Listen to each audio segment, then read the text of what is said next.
Shalom, Shaarei Kodesh. I'm coming to you from our Mikdash Ma'at, from our small little holy place, a place we haven't been in a couple weeks, but God willing, we'll return to soon. It seems like this year's Pesach will be different than all other Pesachs. So we're in the midst of the COVID-19 pandemic. But there's something I've realized. We've been here before. There was one Seder that was similar to this one. This year is akin to, well, the first Seder in Egypt. Back then and now, we're scared of what is happening on the outside. Back then, we waited as the angel of death passed over our homes, but not fully knowing if the angel would spare us. And now, we have that same feeling of not knowing. If we open our doors and we see someone who isn't part of our immediate family approach, we're gripped with a certain fear. When we're walking around the street and someone comes too close to us, will we catch it or not? Will it pass over us? My family? As much as we want to be with our larger family and friends, just like during the first Pesach, we are just with our families, our households, our partners, or just alone. Let all who are hungry come and eat and enjoy our Pesach meal is not happening in a literal sense this year. Our Seders are physically closed, and for good reason, because we want to make sure that our larger family and friends will be there for next year's Seder. And the only way we can ensure that now is with social distancing. But as I thought more about it, I realized we actually aren't going to be alone. There is one guest who is allowed in this year. Eliyahu Hanavi, Elijah the prophet. This past Shabbat was a special one. Shabbat HaGadol, the great Shabbat, named for a line in the Haftarah that we read from the book of Malachi, the prophet. Hinei anochi sholeach lachem et Eliyahu Hanavi, Lifnei bo yom Adonai hagadol v'hanora. Lo, I will send the prophet Elijah to you before the coming of the awesome, fearful day of the Lord. Vehishiv lev avot al banim velev banim al avotam. Pen avo vehiketi et haaretz cherem. He shall reconcile parents with children and children with parents, so that when I come, I do not strike the whole land with utter destruction. Lo, I will send the prophet Elijah to you before the coming of the awesome, fearful day of the Lord. I know, it seems like we're living through apocalyptic times. That awesome and fearful day that God was speaking about. But it isn't. As our tradition teaches us, Gam ze ya'avor, this too shall pass. But the question I have is, after it passes, what will we do? Who will we be? I recently saw a movie called The Long Way Home. It's about a story of what happened to survivors of the Shoah, the Holocaust after liberation. Do you know what most survivors did almost immediately? They got married. Within days, babies came. Within days they got married, and a little bit later babies came. I know this because both sets of my grandparents were survivors of the Shoah. They met each other soon after, and within 1 week, they were married and pregnant soon after. In the face of hopelessness, they had children. Think about it. Why bring Jewish children into this cruel world? Remember, they didn't know what the future would hold. They didn't know that there would be a state of Israel. They didn't know that there would be an America for them. They were homeless. Their friends, family, neighbors, everyone they knew was gone. They thought they were the last Jews of Europe. They felt tiny. Why did they have children? Because it gave them a sense of awe, norah, and it made them feel great, gadol.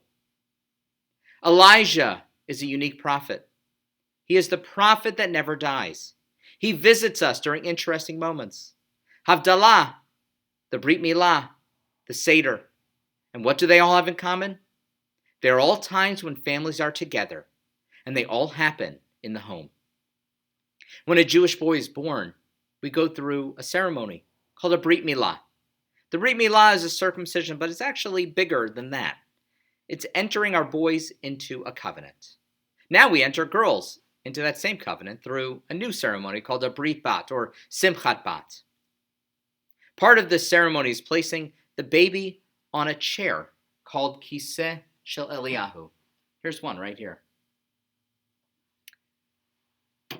As I mentioned, Elijah is the only prophet whose death is never recorded. In fact, God brings him to God's realm, and that is the last we see of him. So Elijah's return to earth is thought to be the beginning of the coming of the Messianic age. Why do we place a child on the Kiseh Shel Eliyahu? Because each child has the potential of becoming the Messiah. Is there anything more fitting for a Jewish parent to begin their child's lives? We Jews have great expectations for our children. Not only do we expect them to get a great education, to become a doctor, a lawyer, but Jews expect their children to be the Messiah. Whenever I attend a Brit Milah, the parents give speeches. They tell the story of their child's name, the story of whom they were named after.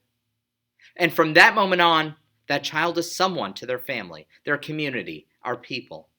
In an instant, this small nameless child turns into a somebody. And as you see this child placed on this chair, it gives you a sense of hope. This child can change the world. And if this child can change the world, who's just 8 days old, why not me?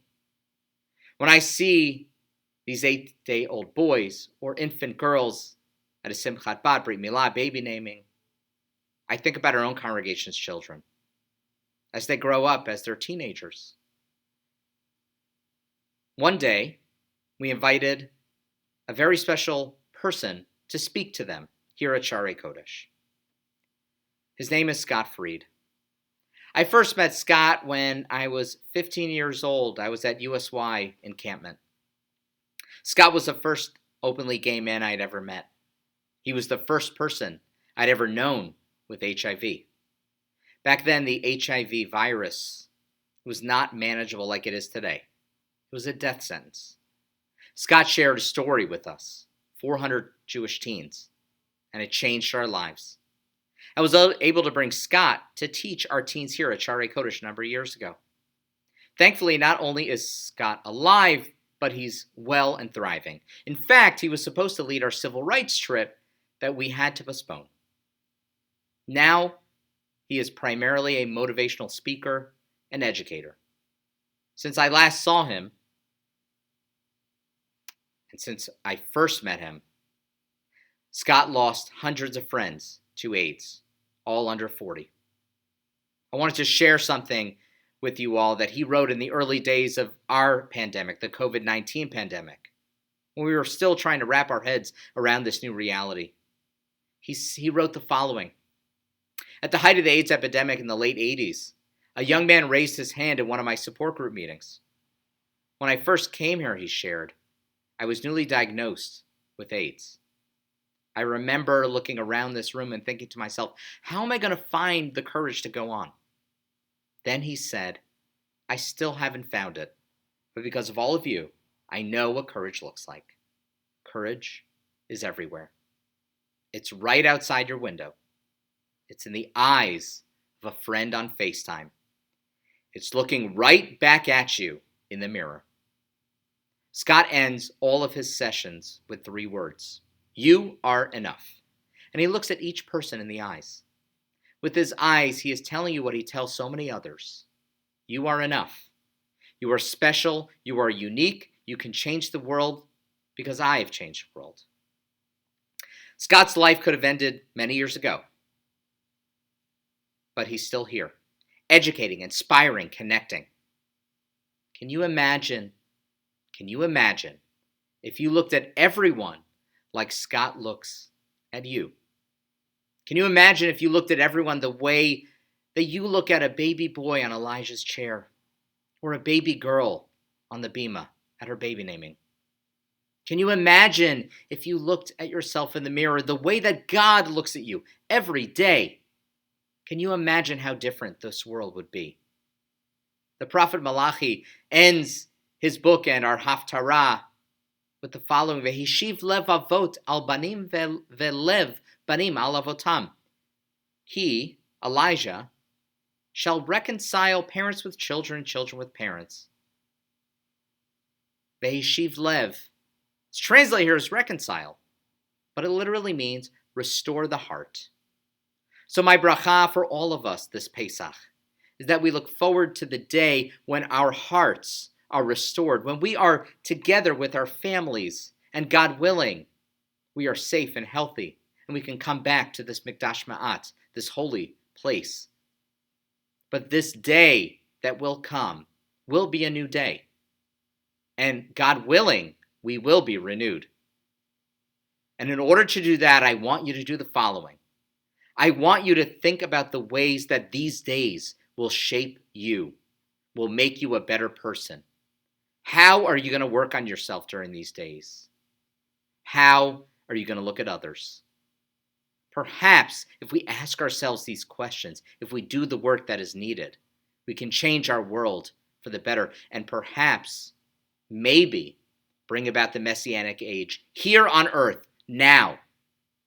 May we all have a happy, kosher, and more than anything, a safe Pesach this year. Chag Kasher v'Sameach.